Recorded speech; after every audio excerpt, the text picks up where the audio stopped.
الحمدللہ رب العالمین والصلاۃ والسلام علی سید الانبیاء والمرسلین جزا اللہ عنا محمد ما هو اہلہ صدق اللہ العظیم۔ میرے تمام سامعین اکرام، السلام علیکم ورحمۃ اللہ وبرکاتہ۔ آج ہم سورہ نساء کی آیت نمبر 116 سے 118 تک کا ترجمہ اور تفسیر پڑھیں گے انشاءاللہ عمل کی نیت سے۔ پچھلی آیات میں اللہ تعالیٰ نے ہمیں نبی کریم صلی اللہ علیہ وسلم کی اطاعت اور اہل ایمان کے راستے پر قائم رہنے کی تاکید فرمائی۔ آج کی ان آیات میں اللہ تعالیٰ نے شرک کی سنگینی بیان فرمائی اور یہ واضح کیا ہے کہ شرک انسان کو کس طرح حق کے راستے سے بہت دور لے جاتا ہے۔ ان آیات میں یہ بھی بتایا گیا ہے کہ شیطان انسان کو بہکانے کے لیے مختلف طریقوں سے وسوسے ڈالتا ہے اور اسے اللہ تعالیٰ کی اطاعت سے دور کرنے کی کوشش کرتا ہے۔ آئیے اللہ تعالیٰ کے کلام کو سمجھتے ہیں اور دیکھتے ہیں کہ ان آیات میں ہمارے لیے کیا عظیم سبق پوشیدہ ہے۔ چلتے ہیں سبق کی طرف۔ اعوذ باللہ من الشیطان الرجیم، بسم اللہ الرحمن الرحیم۔ ان اللہ لا یغفر، بے شک کہ اللہ تعالیٰ نہیں معاف کرتا۔ کس بات کو اللہ معاف نہیں فرماتے؟ ان یشرک بہ، یہ کہ اس کے ساتھ کسی کو شریک ٹھہرایا جائے، ویغفر ما دون ذلک، اور اس کے علاوہ کسی بھی گناہ کو وہ معاف فرما دیتا ہے، لمن یشاء، جس کے لیے چاہے۔ ان اللہ لا یغفر ان یشرک بہ، بے شک اللہ اس بات کو معاف نہیں کرتا کہ اس کے ساتھ کسی کو شریک ٹھہرایا جائے، ویغفر ما دون ذلک لمن یشاء، اور اس کے علاوہ جس گناہ کو چاہے وہ معاف کر دیتا ہے۔ ومن یشرک باللہ، اور جس نے شریک ٹھہرایا اللہ کے ساتھ، فقد ضل ضلالا بعیدا، پس تحقیق وہ دور کی گمراہی میں جا پڑا۔ دیکھیں اس آیت مبارکہ میں اللہ تعالیٰ شرک کی سنگینی کو واضح بیان فرما رہے ہیں۔ شرک یہ ہے کہ اللہ تعالیٰ کی ذات، صفات یا عبادت میں کسی دوسرے کو شریک کیا جائے۔ اللہ ہی عبادت کے لائق ہیں، اسی کے سامنے جھکنا اور اسی سے دعا کرنا، اسی کو حقیقی مالک اور مختار ماننا، یہی توحید ہے۔ اللہ تعالیٰ فرماتے ہیں اگر کوئی شخص شرک کی حالت میں توبہ کیے بغیر مر جائے تو اللہ تعالیٰ اسے معاف نہیں فرمائیں گے۔ البتہ شرک کے علاوہ دوسرے گناہ اللہ جس کے لیے چاہے وہ اپنے فضل، اپنی رحمت سے معاف فرما سکتا ہے۔ یہاں پر اللہ تعالیٰ کی رحمت کا ایک بہت اہم پہلو بھی سامنے آتا ہے۔ اگر انسان زندگی میں شرک سے سچی توبہ کر لے اور خالص ایمان اختیار کر لے تو اللہ تعالیٰ کی رحمت سے مایوس نہیں ہونا چاہیے۔ اس لیے مسلمان کو چاہیے وہ اپنے عقیدے کی حفاظت کرے اور ہر قسم کے شرک سے بچتا رہے۔ ان یدعون من دونہ الا اناثا، یہ لوگ اللہ کو چھوڑ کر جن کو پکارتے ہیں وہ مؤنث ہیں، وہ معبود مؤنث ہیں۔ ان یدعون من دونہ، نہیں یہ پکارتے اس کے علاوہ یعنی اللہ کے علاوہ، اللہ مگر کس کو؟ اناثا، مؤنث معبود کو۔ وَإِن يَدْعُونَ، اور نہیں پکارتے الا شیطانا مریدا، مگر وہی جو سرکش شیطان کی پیروی کرنے والے ہیں۔ یعنی کہ دیکھیں اس آیت میں واضح طور پہ یہ چیز فرما دی ہے کہ اللہ تعالیٰ نے کہ مشرکین کے باطل عقائد کی حقیقت واضح فرمائی۔ مشرکین اللہ تعالیٰ کو چھوڑ کر بتوں کو پکارتے تھے اور ان کے بارے میں مختلف باطل عقائد رکھتے تھے۔ وہ ان بتوں سے امیدیں وابستہ کرتے اور انہیں اللہ تبارک و تعالیٰ کے ہاں سفارشی سمجھتے تھے۔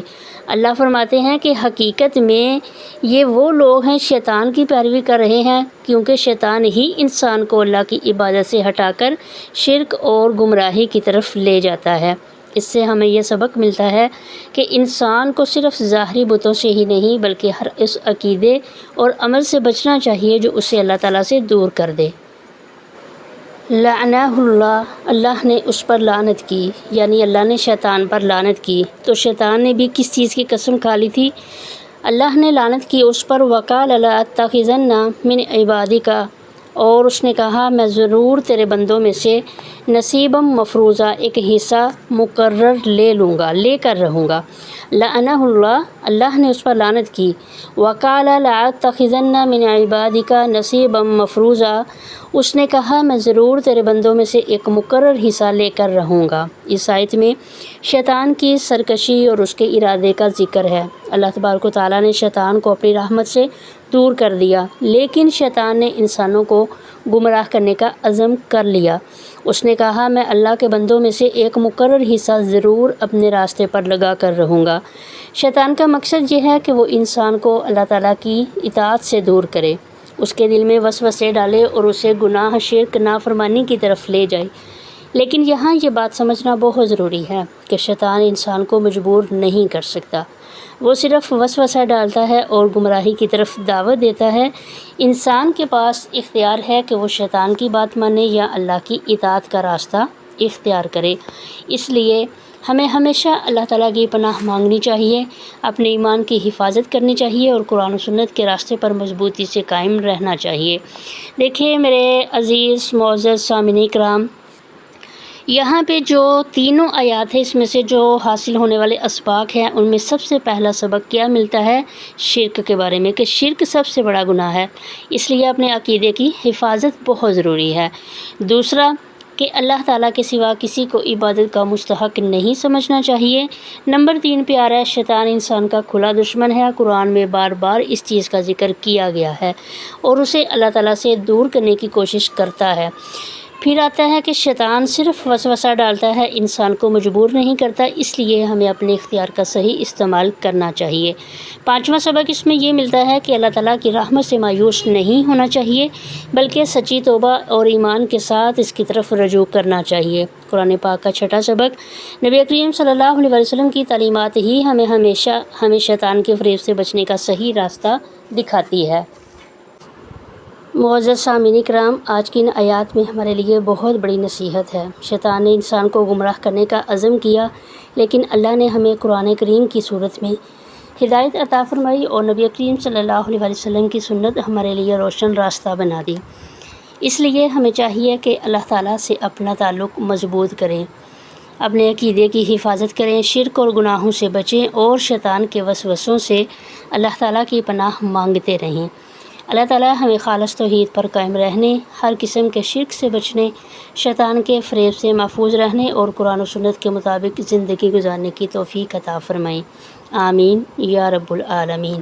اگر آپ کو یہ درس پسند آیا ہو، یہ ویڈیو اچھی لگی ہو تو ویڈیو کو لائک ضرور کریں، اپنے عزیزوں دوستوں تک ضرور پہنچائیں، اور جو لوگ چینل پر نئے ہیں وہ ہمارا چینل سبسکرائب لازمی کریں تاکہ قرآن پاک کی مزید ویڈیوز آپ تک بآسانی پہنچتی رہیں۔ ملتے ہیں ایک نئے سبق کے ساتھ۔